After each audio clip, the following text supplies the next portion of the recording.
Assalamualaikum warahmatullahi wabarakatuh.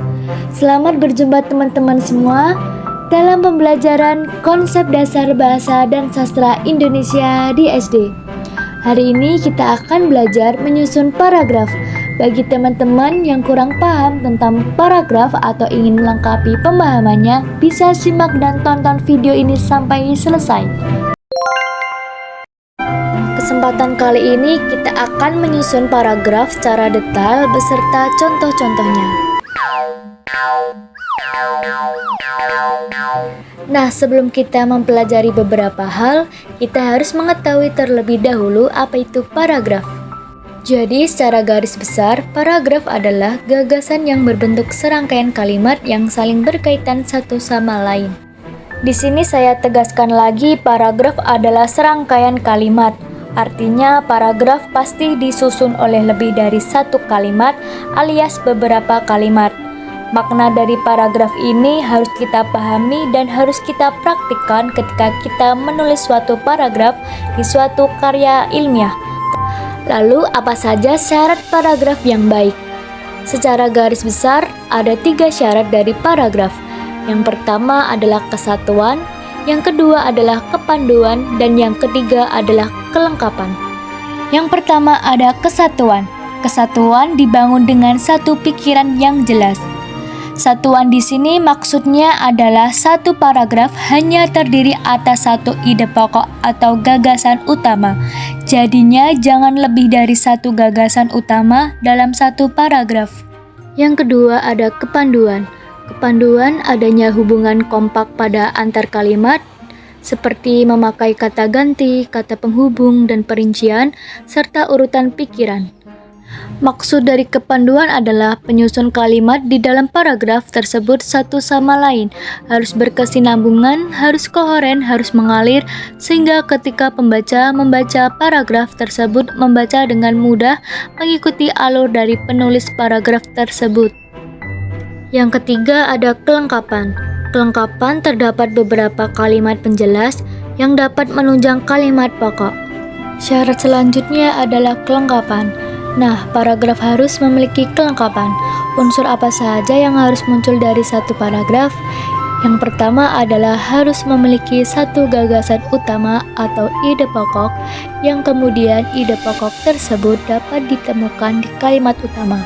Kemudian nanti ada beberapa kalimat yang berfungsi menjelaskan kalimat utama sehingga kita kenal sebagai kalimat penjelas. Nah, 3 unsur ini harus muncul di setiap paragraf.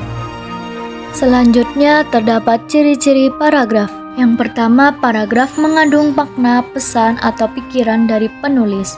Yang kedua, paragraf dibangun oleh beberapa kalimat yang menghasilkan suatu tema tertentu. Yang ketiga, kalimat-kalimat dalam paragraf disusun secara logis dan sistematis. Dan yang terakhir, paragraf mengandung satu ide pokok dan beberapa kalimat penjelas. Terdapat jenis paragraf berdasarkan letak kalimat utamanya. Yang pertama, ada paragraf deduktif, yang kedua ada paragraf induktif, dan yang terakhir ada paragraf campuran. Kemudian ada yang tahu apa itu paragraf deduktif, paragraf induktif, dan paragraf campuran. Perhatikan di sini ada paragraf deduktif.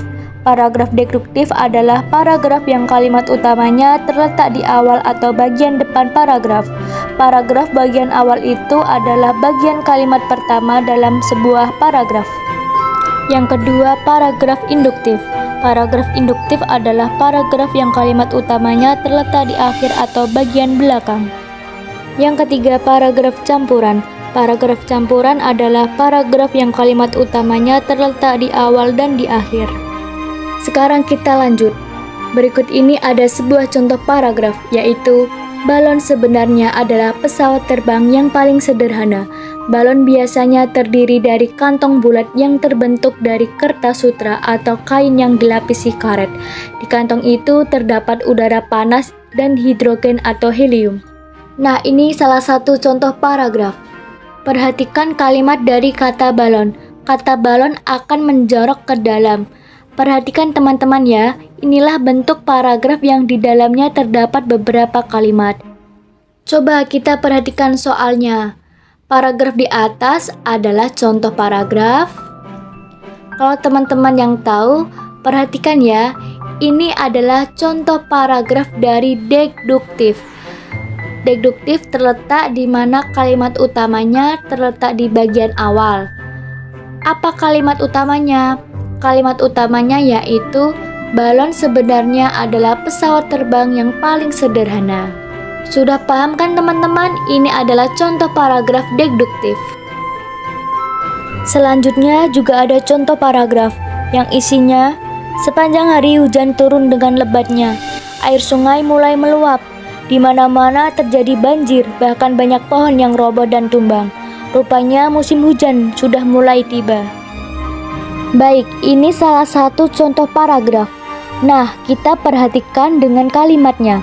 Kalimat demi kalimat yang ada pada paragraf tersebut. Kita akan masuk ke pertanyaan. Paragraf di atas adalah contoh paragraf.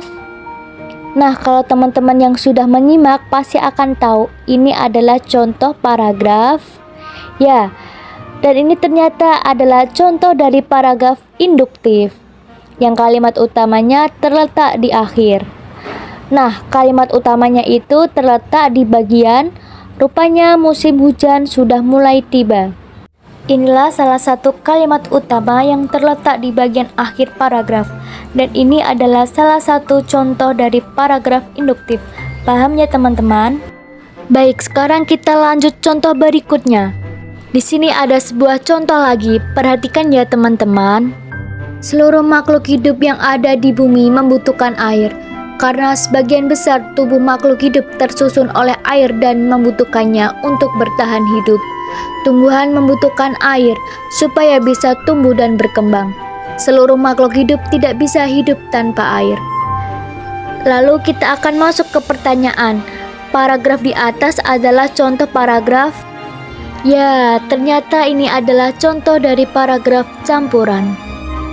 Nah, di bagian awal tadi sudah disampaikan kalimat utamanya di bagian akhir yang diulang kembali, yang artinya dia memiliki makna yang sama. Coba perhatikan kalimat utama yang terdapat pada paragraf di atas. Kalimat utamanya bagian awal, yaitu seluruh makhluk hidup yang ada di bumi membutuhkan air.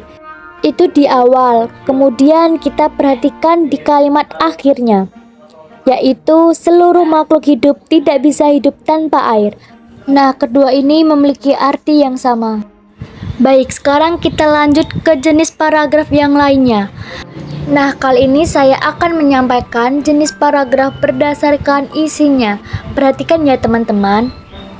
Berdasarkan isinya, yang pertama yaitu paragraf argumentasi. Yang kedua, paragraf deskripsi. Yang ketiga, paragraf eksposisi.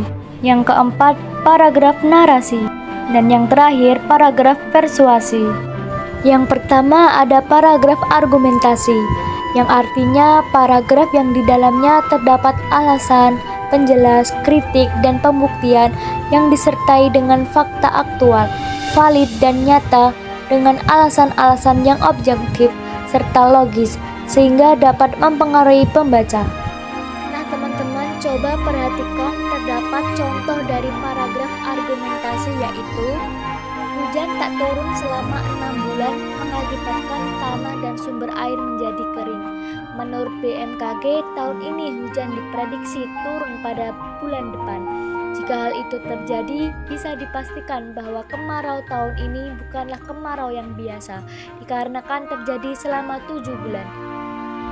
Selanjutnya, paragraf deskripsi, yang artinya paragraf deskripsi adalah paragraf yang berisi penggambaran mengenai suatu objek atau suatu kejadian, seolah-olah pendengar atau pembaca dapat melihat dan merasakan sendiri apa yang disampaikan oleh pembicara. Contohnya seperti, sungai ini mengalir di seluruh Jakarta. Sayangnya, sungai Dirga dipenuhi tumpukan sampah. Tumpukan sampah di sungai dihinggapi lalat. Lalat-lalat itu selalu berterbangan ke perumahan warga dan membawa berbagai macam penyakit. Itu adalah contoh dari paragraf deskripsi. Selanjutnya yang ketiga yaitu paragraf eksposisi, yang artinya paragraf yang berisi pemaparan atau informasi mengenai suatu ilmu pengetahuan yang artinya belum dikenal atau belum diketahui oleh orang-orang lain. Contohnya seperti ozon terapi adalah pengobatan suatu penyakit dengan cara memasukkan oksigen murni dan ozon berenergi tinggi ke dalam tubuh melalui darah. Ozon terapi merupakan terapi yang sangat bermanfaat bagi kesehatan, untuk penyembuhan penyakit yang kita derita maupun sebagai pencegah penyakit. Nah, itu adalah contoh dari paragraf eksposisi. Sekarang kita lanjut ke jenis paragraf yang lainnya, yaitu paragraf narasi. Paragraf narasi adalah paragraf yang berisi cerita yang di dalamnya ada tokoh, alur, maupun konflik cerita. Terdapat contoh dari paragraf narasi, yaitu dengan langkah tergesa-gesa, Adi masuk rumah langsung bergegas menuju dapur tanpa mengucap salam. Dibantingnya pintu dapur hingga ibu di kamar terkejut. Dibandingkan tudung saji, namun tiada sedikit pun makanan terdapat di sana. Adi marah dilemparnya piring dan gelas hingga hancur berkeping-keping. Nah teman-teman, perhatikan dalam paragraf ini terdapat ciri-ciri dari paragraf narasi. Di antaranya ada tokoh, yaitu Adi. Ada sifatnya atau wataknya, dia wataknya pemarah gak sabaran. Dan ada juga alurnya, dari mana ke mana. Adi datang dari luar ke dalam rumah. Nah ini adalah alur ya teman-teman. Nah cerita ini juga berupa contoh paragraf narasi. Salah satu contoh paragraf narasi yang di dalamnya ada tokoh, ada alur, dan ada konflik ataupun masalah. Paham ya teman-teman? Sekarang kita lanjut ke pembahasan selanjutnya. Paragraf yang terakhir yaitu paragraf persuasi, yang artinya adalah paragraf yang berisi tentang bujukan, ajakan, dan rayuan agar seseorang mengikuti apa yang kita sampaikan atau apa yang kita ucapkan. Contohnya seperti, hari ini telah banyak korban demam berdarah. Korban itu berjumlah 6 orang dan 1 orang meninggal dunia karena penyakit yang ditularkan nyamuk demam berdarah sangat berbahaya terhadap seseorang, apalagi khusus balita. Maka dari itu saya mengimbau untuk melakukan 3M agar tidak ada korban jiwa dari penyakit demam berdarah. Nah teman-teman, hari ini kita sudah belajar menyusun paragraf yang meliputi yang pertama, pengertian paragraf, yang kedua, syarat paragraf yang baik, yang ketiga, ciri-ciri paragraf, yang keempat, jenis paragraf berdasarkan letak kalimat utama beserta contohnya, yang terakhir, jenis paragraf berdasarkan isi beserta contohnya. Baiklah, cukup sekian pembelajaran kita pada hari ini. Terima kasih sudah menyimak dan menonton. Wassalamualaikum warahmatullahi wabarakatuh.